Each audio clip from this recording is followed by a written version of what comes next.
an outline in Dropbox paper, which I thought would be actually nice platform if we are talking about open access and open source. And so this is an outline information from this lecture. I will try to briefly kind of develop and work on each headline, and it is called an open access in quarantine, which is paradox actually, because we are locked inside the spaces, but also we are being given a lot of actually informations, and a lot of resources actually opens up for us. So if I open the, or maybe first I will just briefly say, so first we will talk about some breaking news about the open accesses in galleries and art institutions. Then we will try to talk about this paradox, what I explained. And then we will talk about a proposition actually for creators who want to do actually open access and open source stuff. Then we will try to rethink the profit, which is sort of connected with open source topic.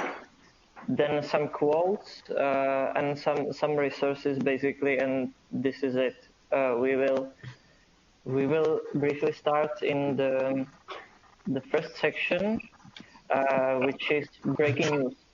So nowadays, if you open your social network, and a minute, actually Martin is writing me that he cannot join.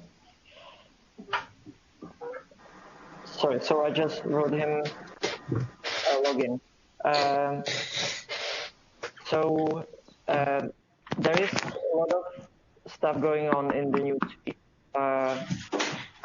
A lot of institutions open their resources, a lot of galleries open their resources, and it's possible to actually enter those spaces without actually being there. In politics, there is a lot of differences actually how countries approach this open access, and also the founding of state in this corona crisis. And all of this is sort of, I guess, based on some idea which actually exists, have existed already before this when this started, and it just kind of develops the idea of a social network actually, and about community intelligence. For example, if this reference of 3D print, which normally sells the machines and provides the tutorials for the profit, like money profit, they now open the tutorial and the 3D model how to actually make the face mask for the doctors, and different people they make on their own 3D printers the stuff for hospitals. And I would just like highlight here Kuba Svoboda, who actually participated on this project when we were typing each other on Instagram, and I would thank him a lot that this happens. And now actually we can talk about why institutions open the resources and why or how this happened. People can say that this is the strategy, the marketing strategy that, I don't know, theaters, for example, they cannot do any performances, they cannot be in a real place, so they go online and they provide those stuff. But I would be maybe more positive in these circumstances, that it's not only about to kind of sustain the money profit, but it's rather this collective intelligence that happens in any crisis. Sorry.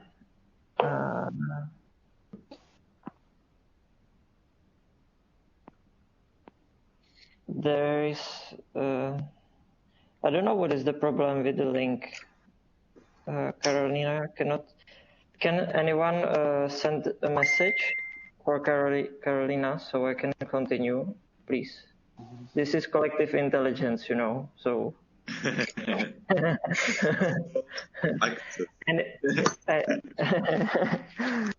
Anyway, so some people open source, or they provide, or they support data or commodities to others, right? This is what happens, and I would suggest that this act doesn't need only to have good like marketing sense and strategy, but rather in political thinking or system thinking, to have a good level of collective intelligence, and to have a sense of open mind. That if you are doing an open access and open source strategy, you need to have an open mind, to be open-minded, to think about, you know, your authorship, about your own stuff, about even your individuality and your own position in the system.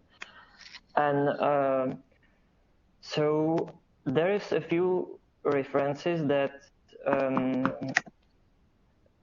can maybe help us with thinking about collective intelligence. Now, I will not delve too much deeper in each reference. I would just sort of provide you a rough idea about what each step is, and you can click or copy paste and listen those podcasts. And if you are interested in more specific topic, you can see there, but we need to go on. I have created this little diagram. It's moving a bit. Anyway, which kind of is coming from a preparation for the state exams about the question of authorship. And what I've researched so far, those phenomena are influencing our thinking about originality and individuality. We could talk about network aesthetics in art, about an issue of algorithm as an artist, autonomous processes, for example, culture cannibalism, which is very interesting movement from 60s based mainly in Brazil,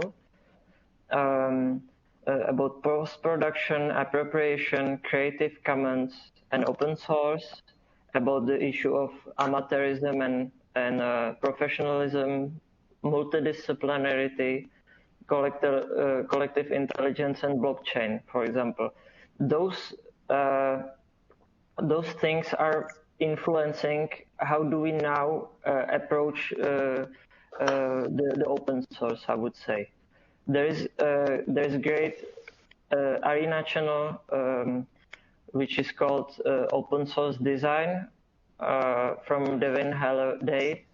There is great stuff, and this diagram above is actually based on this arena. There is kind of notions, or we are talking about artist as DJ, designer as a writer, or other stuff. This is little bit tendential, or this is what a lot of people in art universities are probably talking nowadays a lot. But also we can say that, for example, English language is open source system, or universities and academies are public institutions. Bible is collective creation. It's not individual creation. And finally, this lecture, now I'm actually speaking open source. I'm open sourcing the references what I've collected for this event, and those references are mainly, as you probably noticed, from you guys. It's not something that I would like be super genius, that I would be able to do such a research. But in my point, research is based on actually open source thinking about to have kind of network, social network connection of people to ask, and so on. Anyway, the second step now, if we explained the sense of originality or the collective, probably it's time to rethink the profit, because a lot of people, even out of creative industry, also entrepreneurs or other people in business, they could ask questions like, well, do you lose if you open access your data? I mean, not only your author data, but also your business data or whatever. And I mean, if you are in a grocery shop and you would open access your goods, probably everyone will just not be very like collective, intelligently speaking, thinking, but they would rather steal the goods, right? They would not really be kind of graceful. But at the same time, we don't need to think about profit only in the money sense. If, for example, some businessmen now open source, I don't know, the fabricating of face masks or other stuff for hospitals and so on, they provide some stuff, okay, for free, but also they get some social network instead, or they sort of, I kind of think that, as here written, any action is interaction actually. That you don't just give any like all of the stuff, but you also receive things. This sort of is said also by this quote. I don't know if I do see it, if I highlight now the quote. Is it visible? Yes, it is. Yes. Yeah, good. So this Ariadne highlights the present 100 networks of net art, which is the non-profit describes as a field characterized by broad participation, diverse practices, promiscuous collaboration, and rapidly shifting from the aesthetic standards. This is a databasis of network net art anthology, which is discussing this what we are actually talking about now. This is a longer quote from Václav Magid, the Czech curator, who is actually in the research in the book I've shown you before in the studio. And now, if it's visible, could someone help me to actually read the paragraphs that we could have this collective intelligence? So Lucas, can you please start the first paragraph, possible? Yes, yeah, sure. Right. So, if you see it, actually. Yeah, I can see it. Artistic practice today consists of the recycling of materials drawn from a database of visual and theoretical that arises as a consequence of informations. The rampant circulation of artworks on the market. This same database determines the taste of the art-going public, which the artist then caters for perfectly. The art market thus operates as a closed-loop control system, creating its own supply and demand, a self-reproducing fabric in which nothing new can any longer be created. Whatever singularities necessarily create the same works. Shall I continue? Or? Great. I can do the second paragraph. Thank you. No worries. Since language comprises a finite set of components and pre-existing rules for the combination thereof, no original testimony is the strict sense of the word has ever existed, and the creation of art has always been a matter of quotation. However, Claire Fontaine, this is the art initiation from like 20 years ago till the present, explicitly emphasized that this is not about the death of the author. It is self-evident that there is nothing new about claiming the nothing new can be created. Plagiarism is necessary, process depends on it. Now I will just go faster. So there he is referring to digital platforms and connect up the global community of the designers of visual content. And this sort of shows the 9th Berlin Biennale 2016, and which like artists are using the business strategies in doing their own art, and on the contrary, they expose the share of the art practice within this framework. There is the references.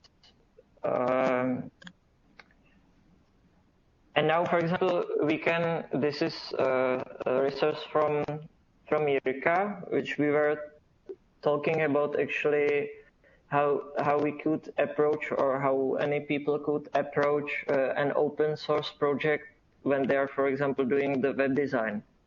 And this article comes from the proposition that you have 2 steps actually of how do people offer the stuff. First, for free, because this kind of needs to be available for artists to start their own projects. But also there's a second step of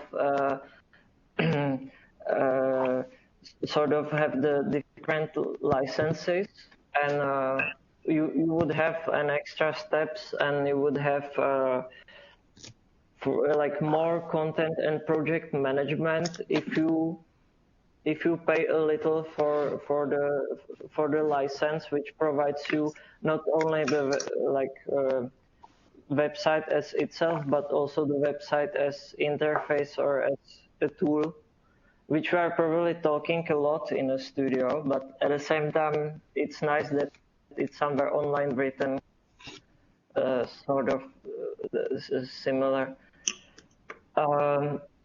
And now, if we go more in the from the design and art to the society of first, maybe general, but rather very based on a Czech situation nowadays, how Ministry of Culture sort of deals with those open source stuff, but how also the Czech Ministry of Culture sort of open source or open itself to how to deal with the crisis. And Jan Witvar, who is the journalist in Respect magazine from Czech, is talking on this channel from the Czech television and the program of called Art Zone.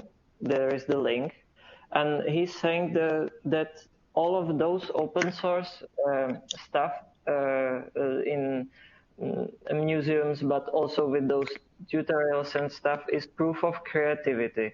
That people have, they're forced in the crisis to actually deal with it and to be creative and to do some stuff to sustain their things. And this is also the link. And he's saying, Jan Witvar, that if the international culture network connections will be suspended, the Czech quality of culture as a province, region, will decline very quickly. It means that we need to be very aware of actually how now the institution deal with the problem, because if we do not like sustain the network connections to the Western world, to big institutions, to bring an artist in Czech Republic, we will be really like declined very quickly, as he's saying here. So it's very important that if the ministry would kind of take this as very, very important and not for granted. This lecture, what I'm saying here is trying to put you in, like you as an audience, in a position that if you would like to do some open source or open access project, that here is the references that could maybe help you how to approach it. It's not about putting a critique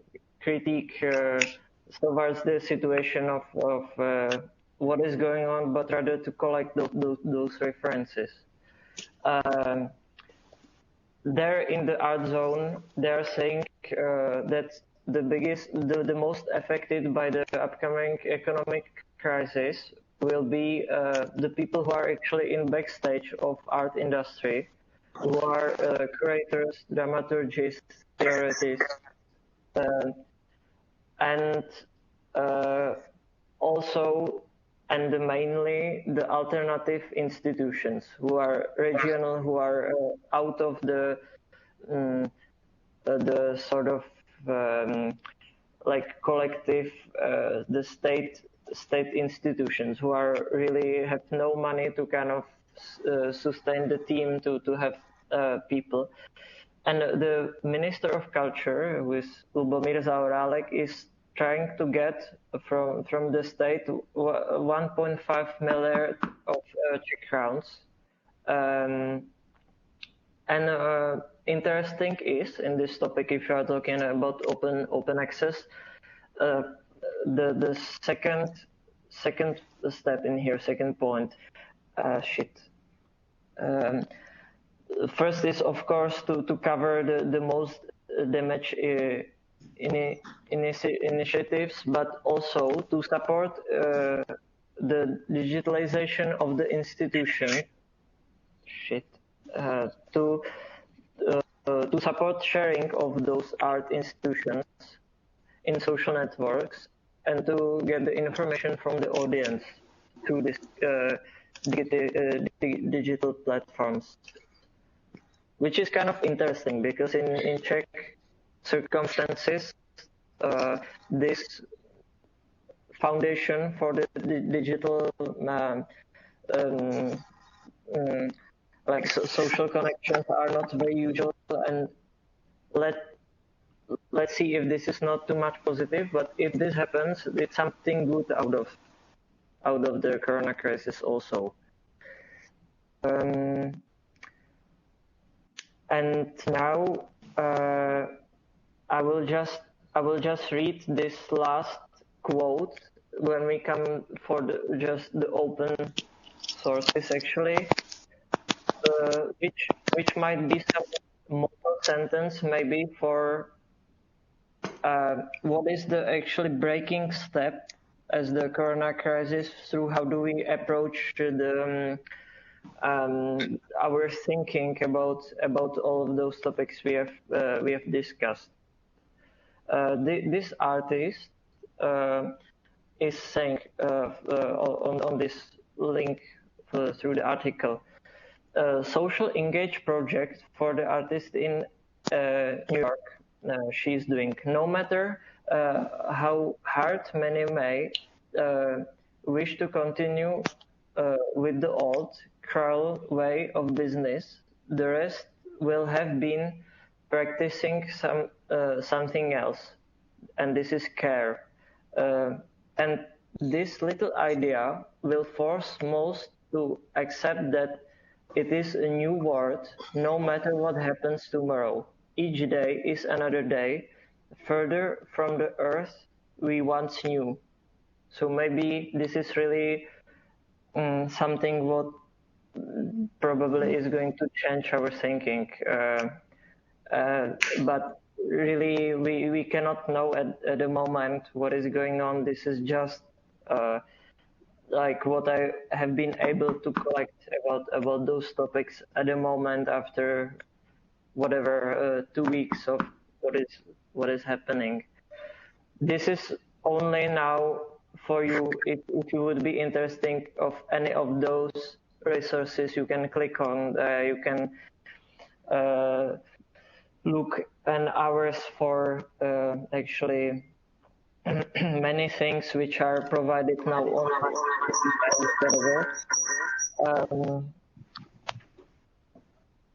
And I'm really thankful that we are doing those Mondays because we actually open source our informations at the moment a little bit differently than as we are usually doing.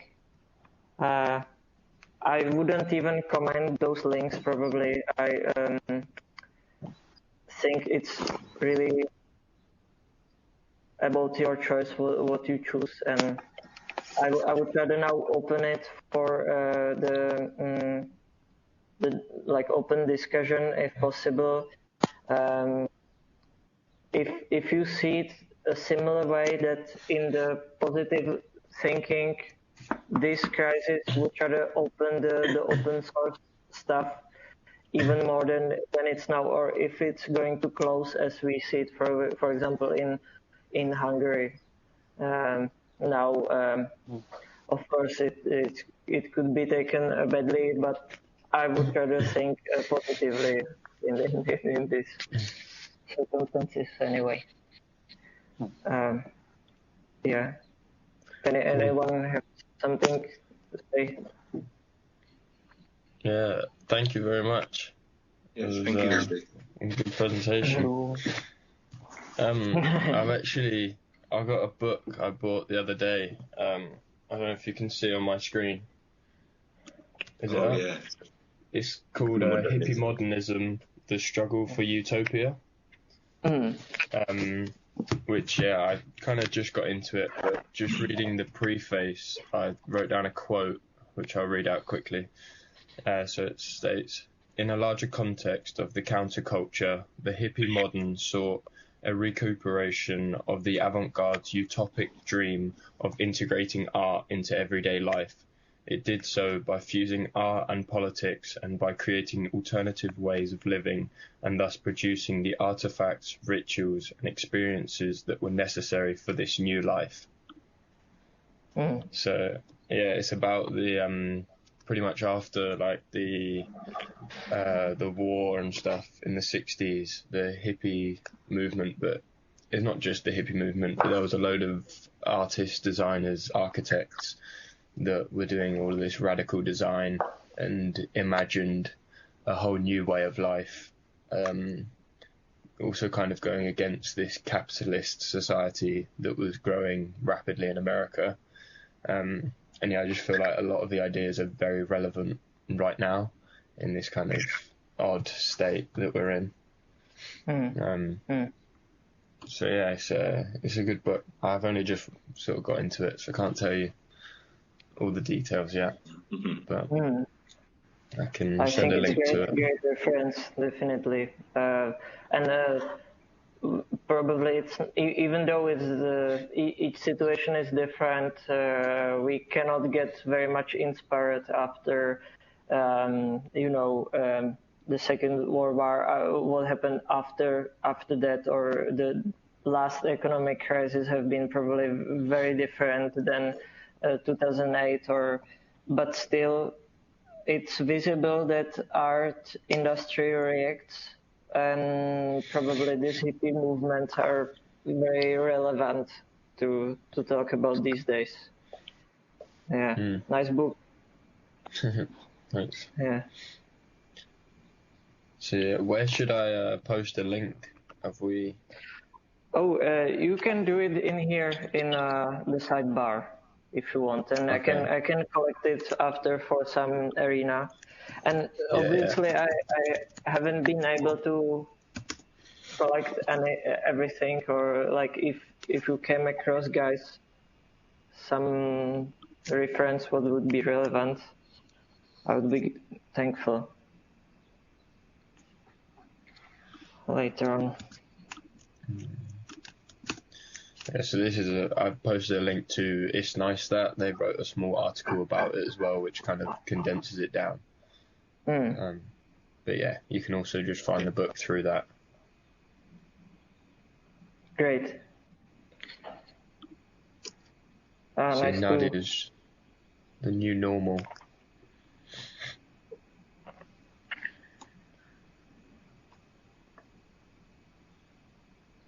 Great.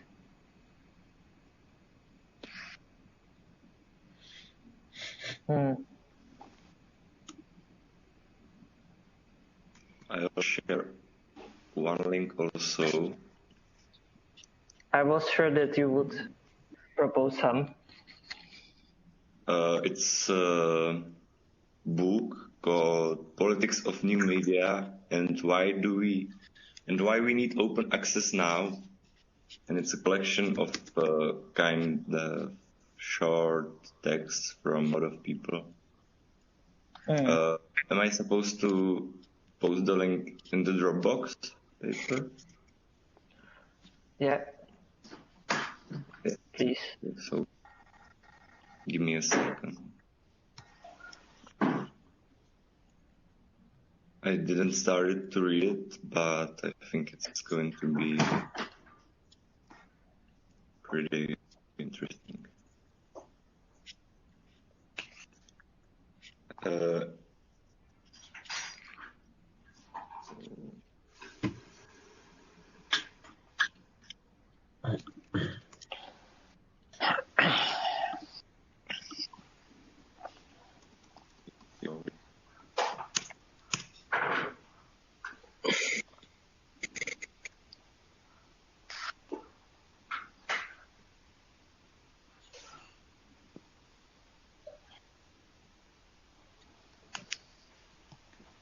Oh, it's online PDF, great.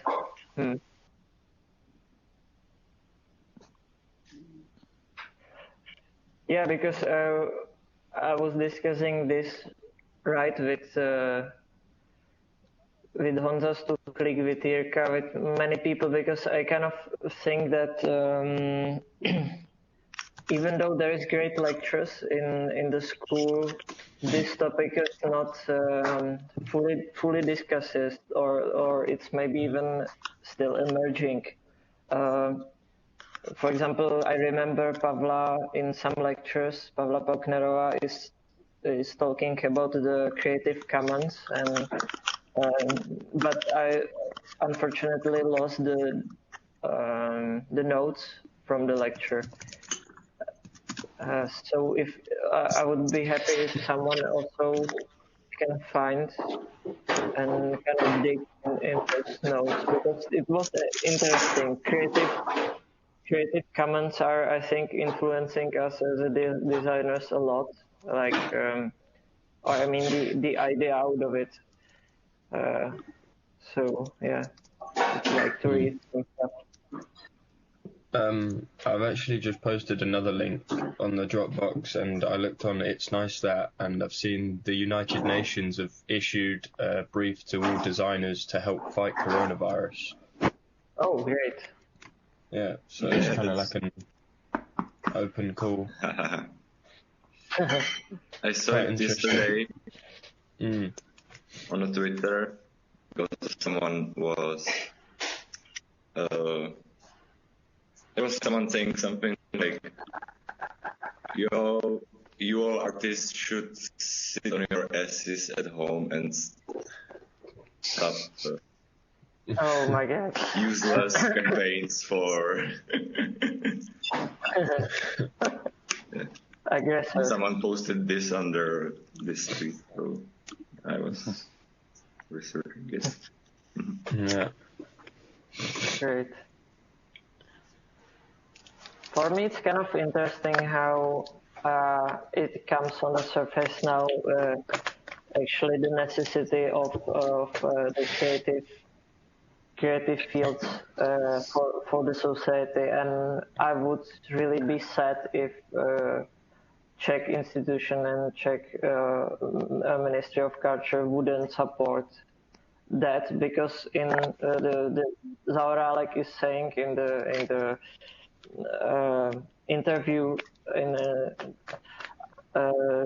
that the creative industry is the third most affected out of all, because first is gastronomy, the second is tourism, and the third is horticulture. So it would be really bad if the ministry doesn't support very well the situation. For example, compared to Germany, as I posted there, the first screenshot, that would be a catastrophe. And actually, Lucas or Nadia, do you know more about how is it like with the situation abroad? Because I'm sort of focused on my country at the moment rather than have some rough idea. Yeah. Do you mean in terms of like economic structure of kind of culture and stuff? Yeah, Or... the program of how is it going to be later on? Yeah. I'm not actually 100% sure in terms of art and culture, but I know for businesses they're going to be paid out 80% of their wages for 2 months, I think, or 3 months.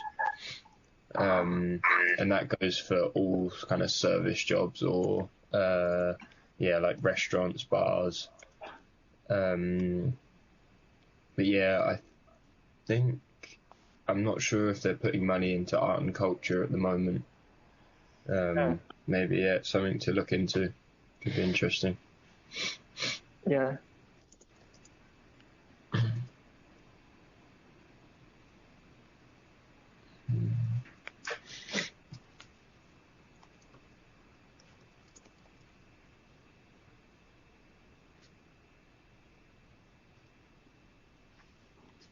How about in Jeseníky, Jakub? I don't know. I could say it's peachy. I don't know. I think the same, people watching TV, eating chips, smoking weed. Like heaven, I guess. Sounds pretty good. As usual. Yeah.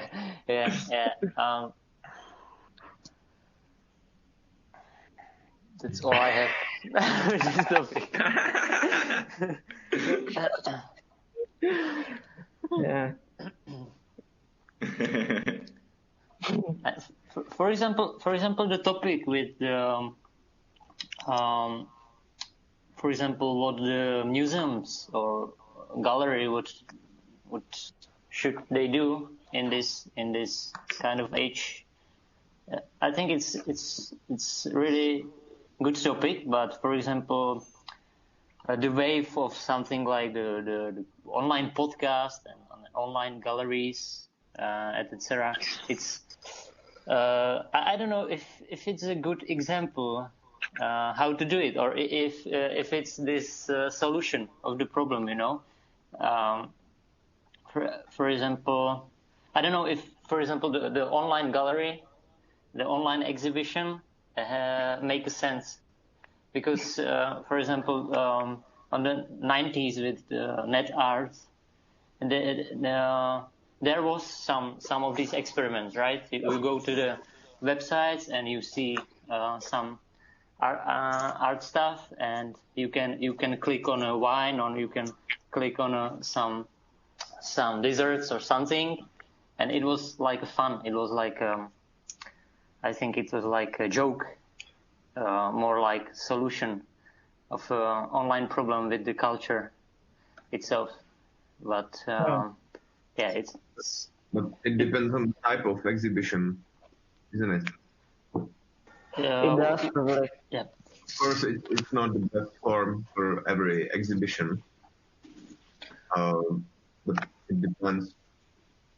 Sure. If you have a I don't know, like a sound exhibition. Yeah. You can listen to it at home. Yeah. Maybe this is the right topic, right.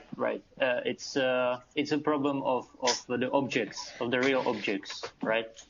Paintings and sculptures and others. I would even say that we couldn't move on now from only to be in metrics, because probably even this call works because we know each other from the physical world, and we have made the interconnections, and also this is how we better know the resources, and we can talk. And it's not saying that this is a new normal of actually having everything online. It's rather probably for me the sense of transmateriality, in a sense that a lot of people are talking that the online and the physical world influence each other and kind of morphs into something which is like a one thing. And of course, if we would go just online now, that everything is going to collapse. But I just try to say through the lecture that it's good to have it. Yeah. Yeah, but I was just wondering if digitalizing and digitalizing galleries and museum, if it's like the best thing museum and galleries can do right now. Like, is there something they can do? Like, what can they do different? What else can they do other from digitalizing their collections? Yeah, exactly. Yeah. Is that the point? Like, put everything online? It's not. Yeah. But what's the point then? But maybe what's the different ways, right? It's because I don't have any better idea what to do with this kind of institution. But I don't think, as maybe Jirka, it's the only way how to do it. Maybe now is the easiest way. How to try to take people to come visit on some way.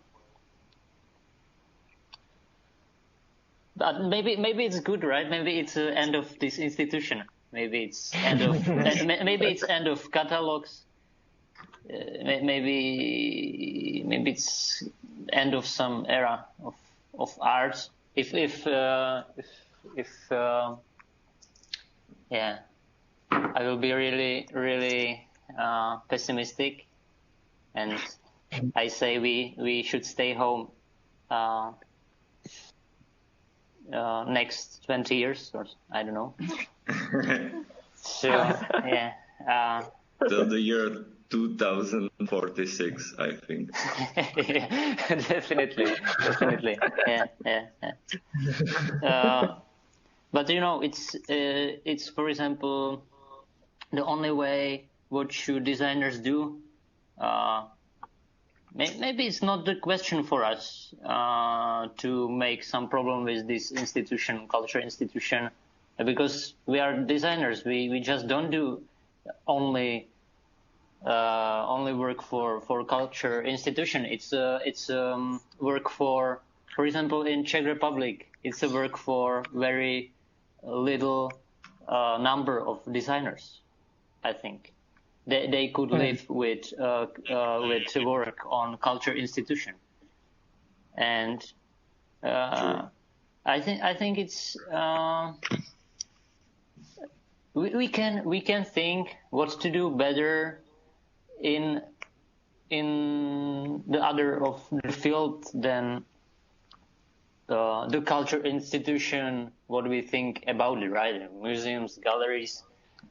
I don't go to galleries too much before this situation and after, I guess. It's something that I just don't see it anymore to be I don't know the most important thing for designers, but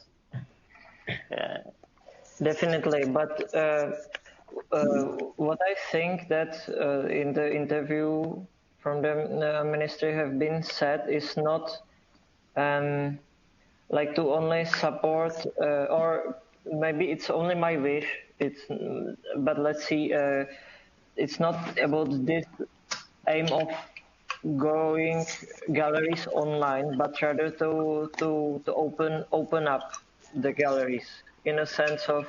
I think I would love to get inspired by art and galleries, but if they themselves change, if they go in a public space, if they do not present only art, but they present also whatever science research, or if sort of they communicate with people. In those galleries, I would love to actually be. But otherwise, I agree with you. I would rather be in a Tadov or like wherever else in the forest. But maybe you should start this gallery, right? Yeah. Because maybe more like research center. Yeah. And I would like to recommend you the book. It's called Expozice. It's from Martina Pachmanova and the students of theory in our school. And the last chapter of the book is about the digital space of museums and galleries.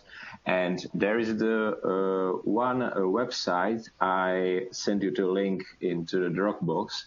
And it's called, the museum is Rijks Museum.